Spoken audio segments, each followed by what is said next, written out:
আসসালামু আলাইকুম ওয়া রাহমাতুল্লাহি ওয়া বারাকাতুহু। আলহামদুলিল্লাহ, আমরা আমাদের মেহমানকে নিয়ে উপস্থিত হয়ে গেছি। আমরা আজকে জানবো মেহমানের কাছ থেকে যাকাত কাদের উপর ওয়াজিব এবং কাদেরকে যাকাত দিতে হবে। তো এই ব্যাপারে হযরতের কাছে আমি প্রশ্ন করব যে হযরত, রমজানের মুহূর্ত, মানুষ সাধারণত রমজানকে কেন্দ্র করে যাকাতের হিসাব করে। তো যাকাত কাদের উপর ওয়াজিব এবং কতটুকু সম্পদ থাকলে যাকাত দিতে হয়, যাকাতের জন্য কোনো শর্ত আছে কিনা, এটা যদি হুজুর আমাদেরকে বলতেন।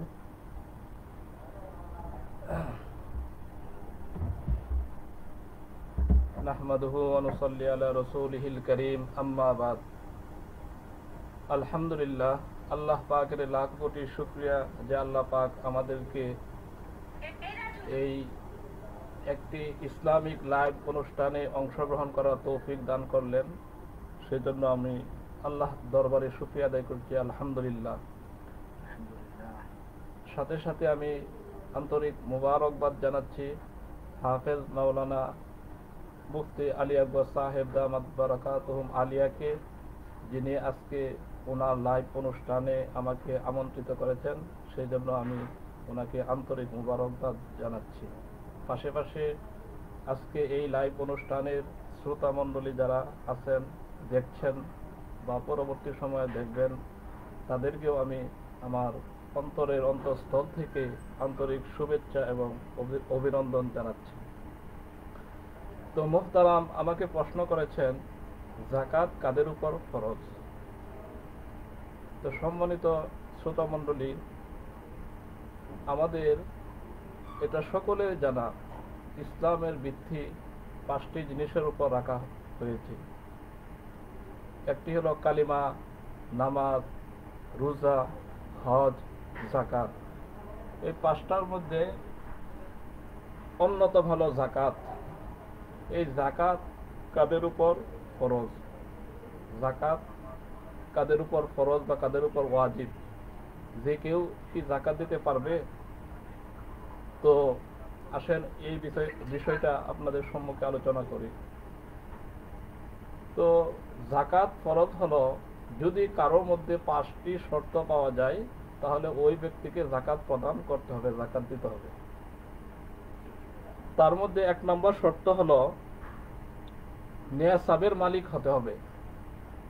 1 নম্বর শর্ত, যাকাত ওয়াজিব হওয়ার 1 নম্বর শর্ত হলো নিসাবের মালিক হওয়া। 2 নম্বর শর্ত হলো হালানিল হাউল, 1 বছর অতিক্রান্ত হওয়া। 3 নম্বর শর্ত হলো আল মিলকিয়া, পূর্ণ মালিকানা প্রতিষ্ঠা করা। 4 নম্বর শর্ত হলো আজ জিয়াদা, অতিরিক্ত থাকা। এই মালটা যে মাল নিসাবের মালিক হবে, এটা আজ জিয়াদা, অতিরিক্ত হওয়া। 5 নম্বর শর্ত হলো আদামুদ দুয়ুন, কারো ঋণ না থাকা। এই 5টা শর্ত যার উপর পাওয়া যাবে তার উপরই যাকাত ফরজ হিসেবে বিবেচিত হবে।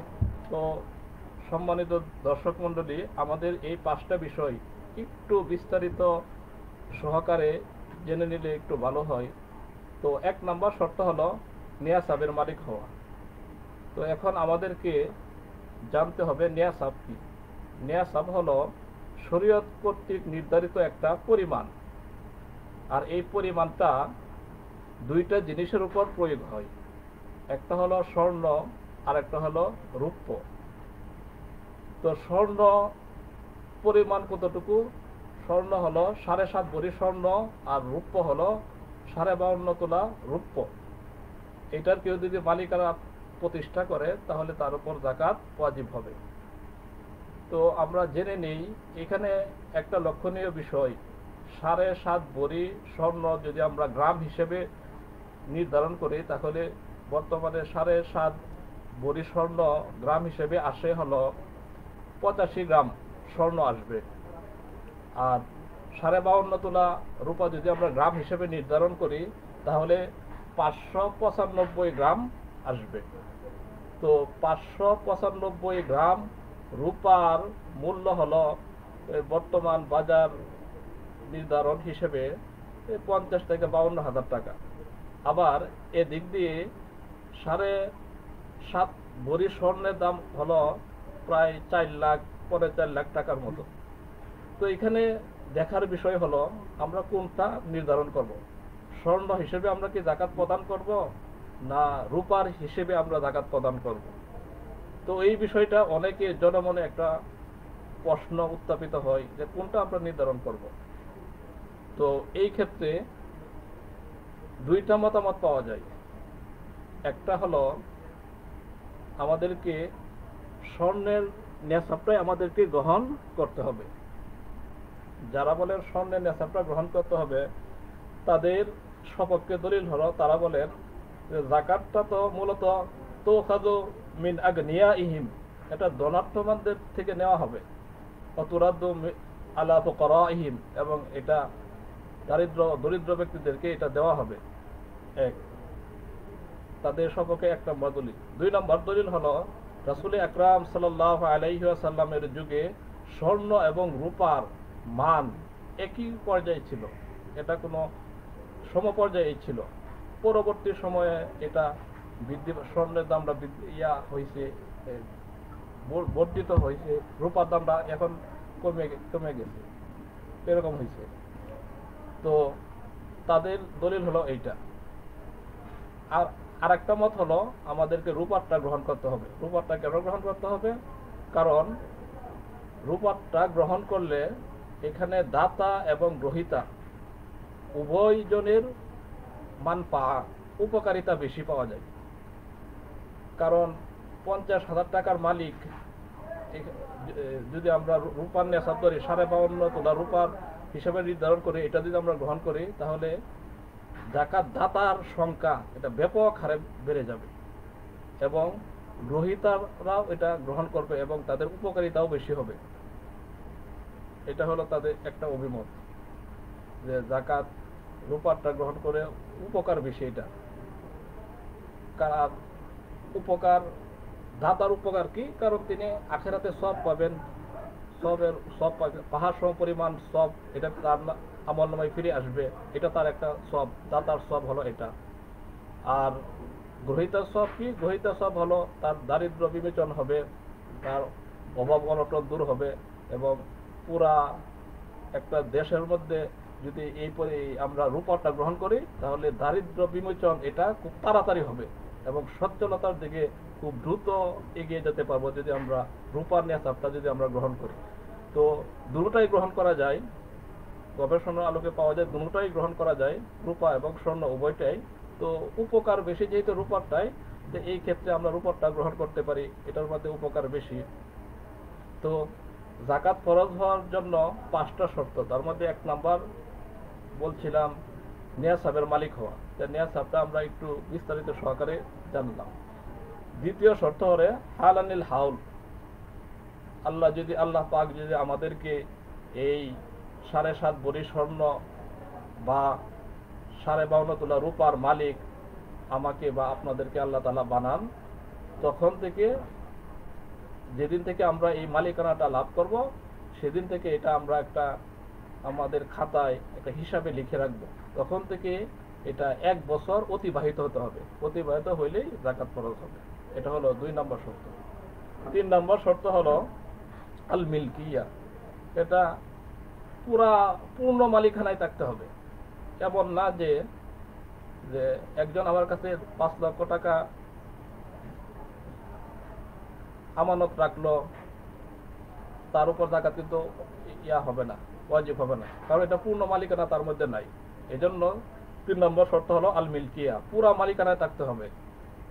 কারো আমানত টাকার উপর যাকাত কি হবে না? ওয়াজিব হবে না। এটা হলো 3 নম্বর শর্ত। 4 নম্বর শর্ত হলো আজ জিয়াদা, এটা অতিরিক্ত হইতে হবে। আমার নিত্য প্রয়োজনীয় জিনিস থেকে এটা অতিরিক্ত হতে হবে। আমার খাবার দাবার, আমার ছেলে মেয়েদের পড়াশোনার খরচ, ভরণ পোষণ যা আছে তা থেকে এটা অতিরিক্ত হতে হবে। এটা হলো 4 নম্বর শর্ত। 5 নম্বর শর্ত হলো আদামুদ্দুয়ুন, কোন প্রকার ঋণ থাকতে পারবে না। সম্মানিত, আচ্ছা, এক্ষেত্রে হুজুরের কাছে প্রশ্ন হলো, আচ্ছা, যদি কারো টাকা আছে কিন্তু ব্যাংকে ঋণ আছে, ব্যাংকে ঋণ রেখে কি কারোর উপর জাকাত ওয়াজিব হবে? অনেকে দেখা যায় টাকা পয়সা আছে কিন্তু ব্যাংক থেকে অতিরিক্ত ঋণ নিয়ে রাখে যাতে করে জাকাত আদায় করতে না হয়। সেই হিসেবে ওই ব্যক্তির উপর জাকাত ওয়াজিব হবে কিনা? তো এই বিষয়টা আমি আপনার দিকেই প্রশ্নটা ছেড়ে দিচ্ছি। ব্যাংক থেকে ঋণ নিয়ে রাখলে মূলত মোহতারাম, এটা আমরা জানি যে আমার যতটুকু আমার অ্যামাউন্ট আছে ওই অ্যামাউন্টের চেয়ে কম যদি আমি ব্যাংক থেকে ঋণ নিয়ে রাখি তাহলে ওই ঋণটা আসলে মূলত ধর্তব্য হবে না, বরং আমার যে যতটুকু আমার মালিকানা আছে, আমার আসবাব যাবতীয় খরচ বাদে ওই খরচটাই আমার মানে মিলকিয়াতের অন্তর্ভুক্ত ধরা হবে। এটা যদি কেউ এই ব্যাংক থেকে ঋণ নিয়ে রাখে এই উদ্দেশ্যে যে আমি জাকাত দেব না, জাকাত যাতে করে আমার উপর ওয়াজিব না হয়, কারণ ঋণ থাকলে তো জাকাত ওয়াজিব হয় না, এটা যদি কেউ করে তাহলে সে একটা অন্যায় করলো। আচ্ছা, তো আমি মোহতারামের কাছে আরেকটি প্রশ্ন রাখতে চাই। তিনি যেহেতু মুফতি, ওই আলোকে ওনার কাছে আমি আরেকটি প্রশ্ন রাখতে চাই যে আমরা জাকাত ফরজ হওয়ার জন্য 5টি শর্ত, তার মধ্যে দ্বিতীয় শর্তটা হলো 1 বছর অতিবাহিত হওয়া। আমরা যখন নিয়াসাবের মালিক হব তখন এটা 1 বছর অতিবাহিত হওয়া। কিন্তু আমাদের এই সমাজের মধ্যে একটা কৌশল হিসেবে আমরা এই দ্বিতীয় শর্তটার উপর ভিত্তি করে অনেকে একটা কৌশল অবলম্বন করে। নিয়াসাবের মালিক হইল কিন্তু দেখা গেল যে এই 1 বছর অতিবাহিত হওয়ার আগেই এই সম্পদ সে অন্য জায়গায় ব্যয় করে, খরচ করে, যাতে করে তার উপর জাকাত ফরজ বা ওয়াজিব জাকাত না দিতে হয়। এরকম একটা মনোভাব আমাদের সমাজের মধ্যে অনেকে আছে, যারা শিক্ষিত সমাজ এটা করে থাকেন। তো এটা করা, এই কৌশল অবলম্বন করা কতটুক ইসলামী শরীয়ত সমর্থন করে, বা এই আলোকে আপনার মতামত জানতে চাই। আসলে মোহতারাম, সুন্দর কথা বলছেন। এটা আমাদের মধ্যে এখন প্রায় অভ্যাসে পরিণত হয়ে গেছে যে আমার উপর জাকাত ওয়াজিব হয়েছে, 8 মাস 10 মাস চলে গিয়েছে, তো যখন আমার 1 বছর পূর্ণ না হয় এর আগেই অন্য একটা কাজ শুরু করে দিই যাতে করে জাকাত ওয়াজিব না হয়। আসলে এটা কাজটা যদি তার একদম প্রয়োজন না হয়, তার হাওয়ায়ে আসলিয়া মৌলিক প্রয়োজন না হয়, তাহলে এই কাজটা তার জন্য অন্যায়, সেই কাজটা করতে পারো না। বরং ইসলামের একটা হুকুম জাকাত আদায় করা, ওই জাকাতের প্রতি সে অবহেলা করলো, এটা অসম্মান প্রদর্শন করলো, সুতরাং এটা তার জন্য খুবই গুরুতর অন্যায়। এটা তো মোহতারাম, মোহতারামের কাছ থেকে আমরা সুন্দর আলোচনা শুনলাম, অত্যন্ত গোছালো আলোচনা। মাঝখানে একটা কথা আমি মোহতারামের খুব গুরুত্ব দিয়ে শুনেছিলাম, পুরো আলোচনাটাই একটা কথা আমি খুবই ভালো লাগছে যে আমরা বর্তমানে অনেকেই যদি হিসাব করে তাহলে স্বর্ণের নেশাব হবে না, কারণ বর্তমানে স্বর্ণের দামটা অত্যন্ত চড়া হয়ে গেছে। তো দেখা গেছে যদি আমরা রূপার নেশাবটা হিসাব করি তাহলে আমাদের প্রায় শতকরা 80% লোকের উপরে জাকাত ওয়াজিব হবে, কারণ রূপার নেশাবটা, রূপাটা দাম একটু কম আছে, আর ওই নেশাবটা হিসাব করতে গেলে বাস আমরা 50 বা 52 এরকমের ভিতরে চলে আসবে। তো এই বিষয়টা আমরা খেয়াল করব, কারো কাছে যদি 1 ভরি স্বর্ণ থাকে আর সামান্য রূপা, আধা ভরি অথবা 1 ভরি রূপা থাকে, তাহলে আমরা স্বর্ণের দাম এবং রূপার দাম একত্রিত করে আমরা দেখব যে 52.5 তোলা রূপার সমপরিমাণ দাম হয় কিনা। যদি আমার এটা হয়ে যায় তাহলে আলহামদুলিল্লাহ, আল্লাহ পাক আমাকে এতটুকু সম্পদের মালিক বানিয়েছেন সমস্ত প্রয়োজন বাদে, এতটুকু যে সম্পদ বানিয়েছেন, আপনি যে এটা হিসাব করে জাকাত আদায় করবেন, এটা আল্লাহ তাআলার কাছে এক শুকরিয়া যে আমার এই জাকাতের টাকা দিয়া আর একজন দরিদ্র ভাই একটু সে স্বস্তি পাবে, একবেলা খাবার খেতে পারবে। আলহামদুলিল্লাহ, এটা অত্যন্ত চমৎকার আলোচনা। এটা যদি আমরা সমস্ত বাংলাদেশের মানুষের এই বিষয়টা লক্ষ্য রাখি তাহলে আমার আশেপাশে কোনো গরিব থাকবে না, আমরা আশা করি। তো আমরা আজকে আলোচনা এখানেই শেষ করলাম। পরবর্তী লাইভে আমরা উপস্থিত হব জাকাত কাদেরকে দিতে হবে, কাদেরকে জাকাত দেওয়া যাবে, জাকাতের হকদার কারা। ইনশাল্লাহ আমাদের পেজটি ফলো করুন, লাইক করুন এবং শেয়ার দিন, এবং পরবর্তী ভিডিওর জন্য অপেক্ষা করুন। আসসালামু আলাইকুম ওয়া রাহমাতুল্লাহি ওয়া বারাকাতুহু।